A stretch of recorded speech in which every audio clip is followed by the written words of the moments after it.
কবিরা গুনার 10টা আলামত বলা হলো। প্রথম হলো যে সমস্ত গুনাহের ব্যাপারে ইসলামী শরীয়তে জাহান্নামের শাস্তির কথা বলা হয়েছে। 2 নম্বর হলো দুনিয়াতে নির্ধারিত দণ্ড প্রয়োগ করা হয় যে সমস্ত কাজের কারণে, সেগুলো কবিরা গুনাহ।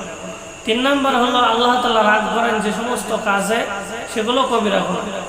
4 নম্বর যে সমস্ত কাজ করলে আল্লাহ তাআলা লানত করেন, ফেরেশতারা লানত করে, নবীজি লানত করে, সেগুলো কবিরা গুনাহ। 5 নম্বর যে সমস্ত কাজের ব্যাপারে বলা হয়েছে যে যদি তুমি এমনটি করো তাহলে তুমি মুসলমানদের দলভুক্ত নয়, তুমি দলভুক্ত না, এই সমস্ত কথা যে সমস্ত কাজের ব্যাপারে বলা হয় সেগুলো নিঃসন্দেহে কবিরা গুনাহ।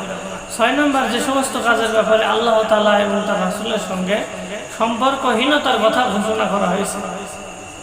7 নম্বর যে সমস্ত কাজের বিষয়ে মুনাফিকের আলামত হিসেবে চিহ্নিত করা হয়েছে। 8 নম্বর যে সমস্ত কাজের ক্ষেত্রে বলা হয়েছে যে এই কাজটা